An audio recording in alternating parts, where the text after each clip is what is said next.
Let us open our Bible on Psalms 1, 1 hanggang 6. Praise the Lord. Blessed is the man that walketh not in the counsel of the ungodly, nor standeth in the way of sinners, nor sitteth in the seat of the scornful. But his delight is in the law of the Lord, and in his law doth he meditate day and night. And he shall be like a tree planted by the rivers of water, that bringeth forth his fruit in his season. His leaf also shall not wither, and whatsoever he doeth shall prosper. The ungodly are not so, but are like the chaff which the wind driveth away. Therefore the ungodly shall not stand in the judgment, nor sinners in the congregation of the righteous.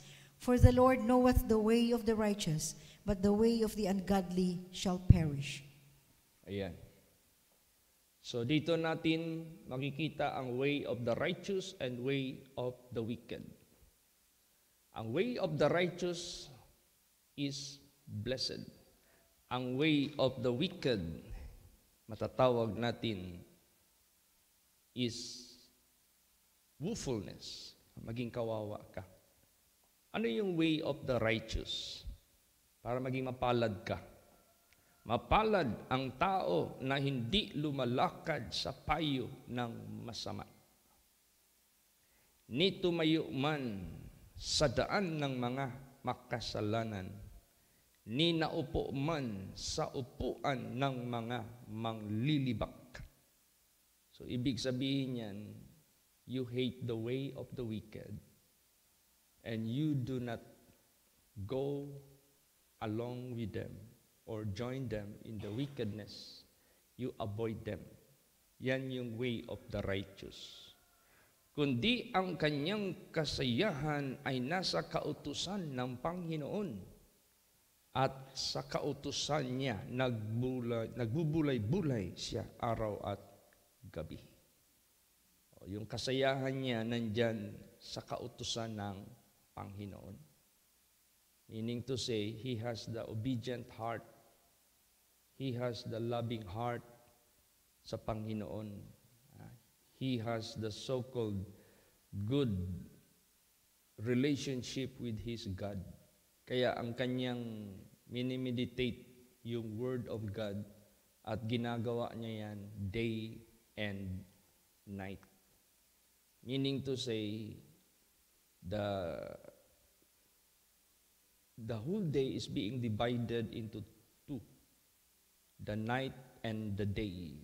So there is no such space ang masama sa kanyang puso, dahil ang kanyang puso ay pinupuno niya ito day and night sa banal na salita ng Diyos. Praise the Lord. Hindi yung umaga ang Panginoon nasa puso mo, gabi si Satanas naman ang nasa puso mo. Hindi po. So ito yung tinatawag na wholeheartedness ng matuwid. Ganun ang dapat nating gawin para maging righteous tayo sa harapan ng Diyos. At siya'y magiging parang punong kahoy na itinanim sa siping ng mga agos ng tubig, na nagbubunga sa kanyang kapanahunan, ang kanyang dahon na may hindi malalanta, at anumang kanyang gawin ay giginhawa. You want to be prosperous person, you should be righteous. Kailangan maging matuwid ka. Bakit?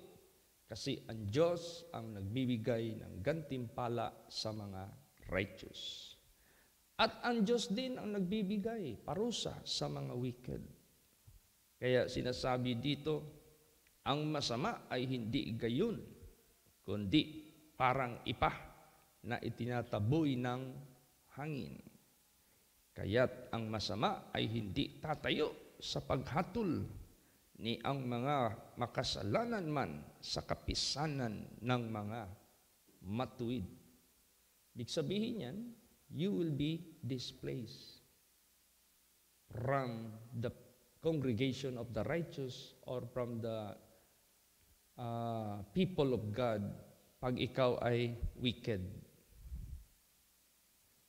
sapagkat kaya't ang masama ay hindi tatayo sa paghatol ni ang mga makasalanan man sa kapisanan ng mga matuwid, sapagkat nalalaman ng Panginoon ang lakad ng mga matuwid, ngunit ang lakad ng masama ay mapapahamak.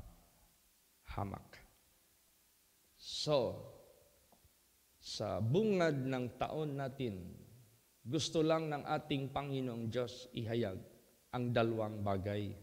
Kaya nga sabi ng Diyos, "Behold, I set before you two things, life and death, curse and blessing. Choose life, choose blessing."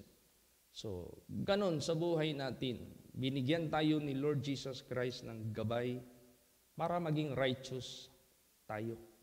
So day and night, let us meditate the Word of God para hindi na makasingit ang masamang espiritu. Alam mo bakit mapalad ang mga righteous? Dahil why? Basa. Psalms 128 verse 2. Praise the Lord. For thou shalt eat the labor of thine hands. Happy shalt thou be, and it shall be well with thee. Yan. Bakit masaya at mapalad ang mga matutuwid sa presensya ng Diyos? Dahil kakainin nila. Sapagkat iyong kakanin ang gawa ng iyong mga kamay, magiging maginhawa ka at ikabubuti mo. Di, ibig sabihin yan, merong tinatawag na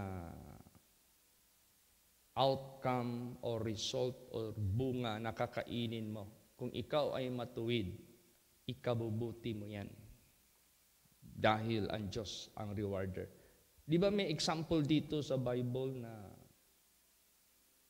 yung taong masunurin sa Diyos, bagamat siya po ay ng ibang bansa, dahil sa kapalaran niya na siya ibininta ng kanyang mga kapatid. At doon nasubukan ang kanyang mga natutunan sa banal na salita ng Diyos.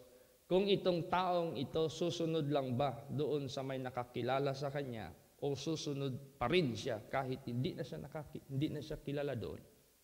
Ito'y pagsubok sa buhay niya kung ito ba ay ipagpatuloy niya ang kanyang natutunan na tinuro ng kanyang mga magulang sa mga kautusan ng Diyos.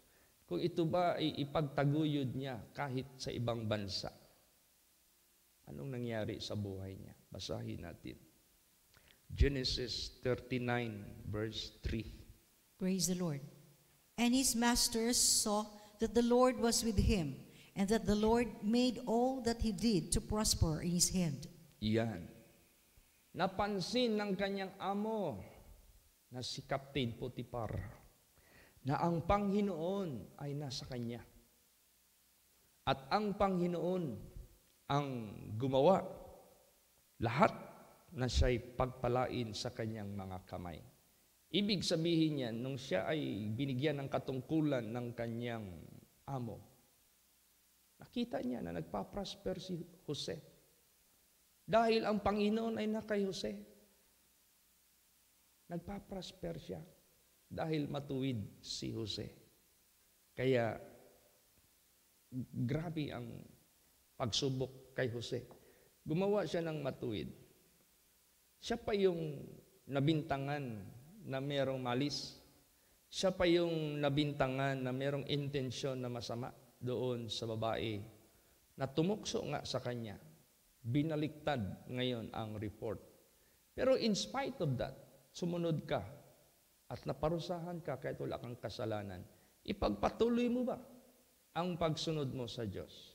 Ipagpatuloy mo ba ang iyong paging tapat sa Diyos? Hindi ka ba mayayanig?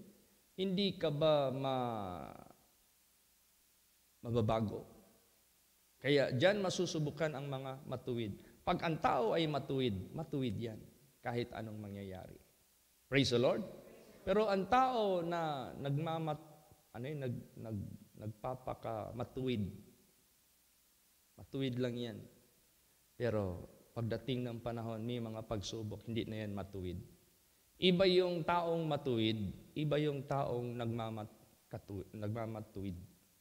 Gusto ng Diyos sa atin yung genuine tayo, matuwid talaga sa harapan ng Diyos. Kasi kahit anong mga pagsubok, tukso sa buhay, matuwid ka pa rin. Praise the Lord. O, ano nangyari nung siya po ay binintangan na hindi naman niya ginawa? Basta, ano ang kanyang reaction? Genesis 39:23. Praise the Lord. The keeper of the prison looked not to anything that was under his hand, because the Lord was with him, and that which he did, the Lord made it to prosper. Magtaka ka. Bakit mayroong keeper of the prison?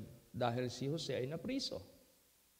Kahit nakulong siya at nabintangan siya na gumawa ng masama, kahit hindi niya ginawa, maintain pa rin ang katuwiran ni Jose sa buhay niya. Kaya napansin ngayon ng keeper of the prisoner, keeper of the prison looked not to anything that was under his hand, because the Lord was with him. And that which he did, the Lord made it to prosper. Kahit nasa kulungan na siya, successful pa rin ang ginagawa ni Jose. Kahit nasa kulungan na siya, nagpa-prosper pa rin ang mga pinapagawa sa kanya ng mga nakakataas sa kanya. Kaya tuloy, ganun na lang kakumpiyansa yung keeper of the prison na hindi na niya chine-check yung gawa ni Jose dahil nakita naman niya. Hindi na kailangan bantayan, hindi na kailangan tingnan kasi nakita niya na nagpa-prosper ang ginagawa ni Jose. Nakita niya na ang Panginoon ay nasa kay Jose. Praise the Lord. So, ganun po ka-importante pag tayo ay matuwid talaga sa harapan ng ating Panginoong Diyos. Kahit wala nang mag-check sa iyo, kahit wala nang magsubaybay sa iyo, gagawa at gagawa ka ng tama, gagawa at gagawa ka ng matuwid sa harapan ng Diyos. At God will prosper you. Kaya, you want to prosper in this new year, this new challenge sa buhay natin, you should be righteous. You should be faithful to God. You should meditate the Word of God day and night. You have to delight yourself in the Lord. Kaya ano pang sinabi dyan para sa mga righteous? Basa Isaiah 3 verse 10. Praise the Lord. Say ye to the righteous that it shall be well with him, for they shall eat the fruit of their doings. Yes. Sabihin nyo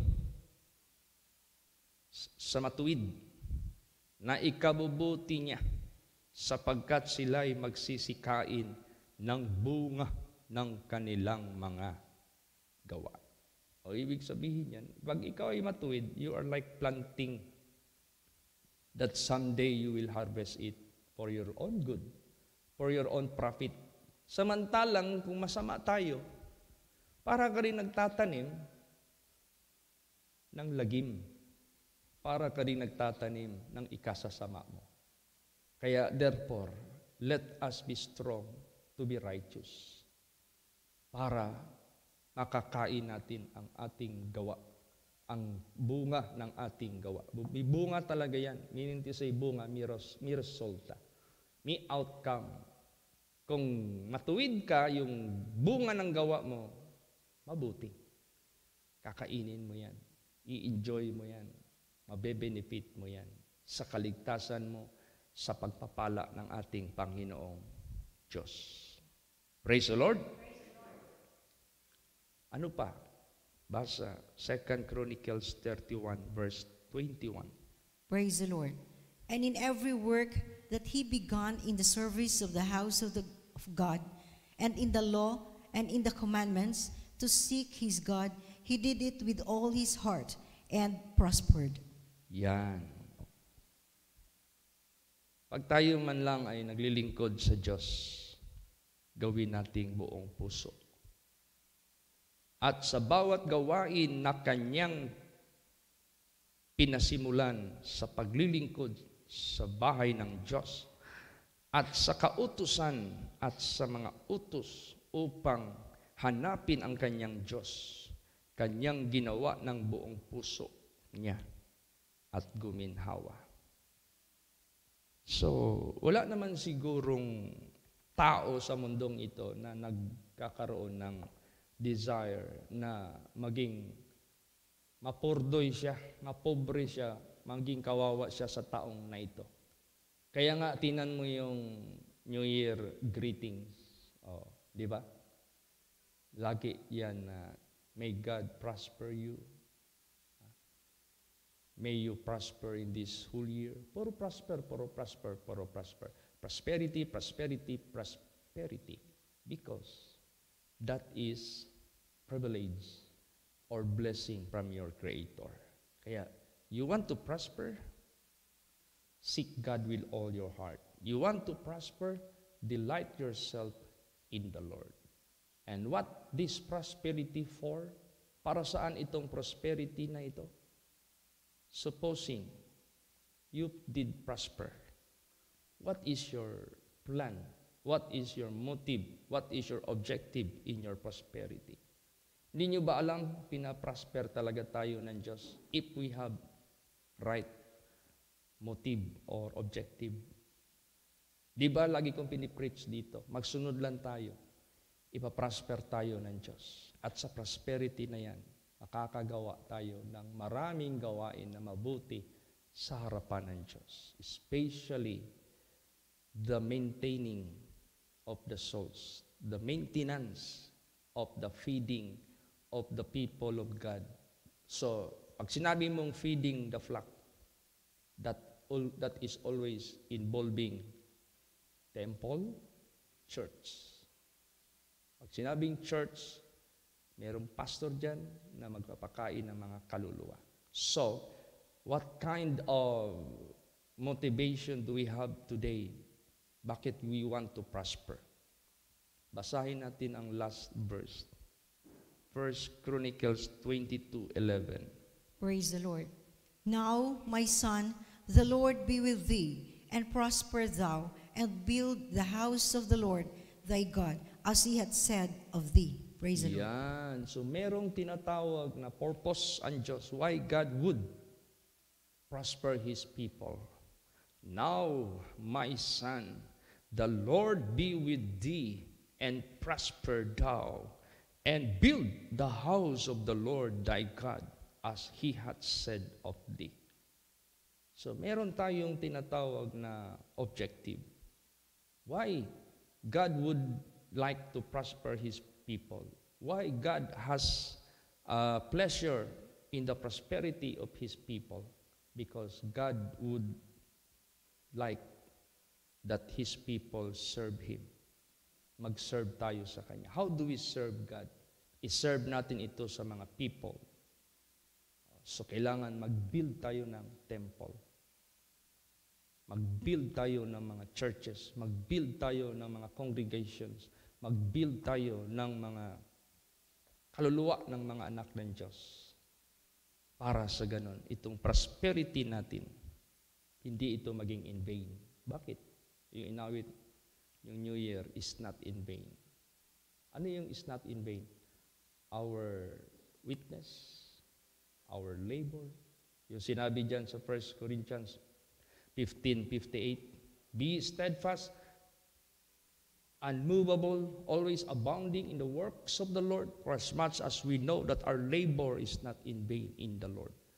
So, ibig sabihin yan, ipaprosper tayo ng Diyos for a purpose. Ipaprosper tayo ng Diyos for some objective. Yung inutos niya sa atin na mag-build tayo ng mga souls of men by such temple na maitayo natin. Kaya, kung sakali man, matupad na yung ating dalangin, magkaroon tayo ng big church, that is an indication of what? People who are being saved by God, na ititipon natin yan from different places. Pag nakatayo tayo ng mga bagong mga kongregasyon, naput-upan sila ng simbahan, that is an indication that we bear fruit, nagbunga tayo, at that fruit must remain, na pangalagaan natin. So, itong prosperity natin, there is a purpose, there is an objective. And this is God's purpose. Kaya magsunod tayo ng buong puso, magtupad lang tayo sa Kanya, marami tayong magagawa para sa gawain ng Diyos. At itong lahat na magagawa natin, hindi ito mahulog sa walang kabuluhan. Unlike sa mga gawa ng mga wicked, they might prosper, they might become rich, and they can do and enjoy all pleasures of the world, sinful pleasure, but they are like dreaming. Pagkatapos ng buhay nila, parang bula na aglaho, wala na silang patutunguhan. Samantalang ang mga anak ng Diyos who are righteous and who did prosper, and in their prosperity they honor God, the more they will receive such riches, such blessings, such life, such peace, lahat-lahat na. You may mention all goodness, nandiyan na. Yan ang kaibahan. Kaya we have to be strong in this counsel of God. Praise the Lord. Magpakatatag tayo. Blessed is the man that walketh not in the counsel of the ungodly. The question is, do you? Ikaw ba ay gumagawa ng ganyan? Blessed is the man that standeth not in the way of sinners. Do you do that? Blessed is the man that sitteth not in the seat of the scornful. Kaya, pag yan ay hindi mo ginawa na nakipagsalamuha ka, nagkinig ka sa mga counsel ng mga wicked, sinunod mo sila. Pag yan ay hindi mo nagawa, you are not yet righteous. Kaya, search your heart. Praise the Lord. At magpakatibay tayo sa Panginoon. Let us make our meditation in His Word day and night. At sigurado magpa-prosper tayo 100%. And in our prosperity, we should not be moved. And in our prosperity, we have to honor God. Therefore, pray na tayong lahat ay mag-prosper. And let us gather our resources for the work of the ministry. Praise the Lord. Magsitayo po ang lahat.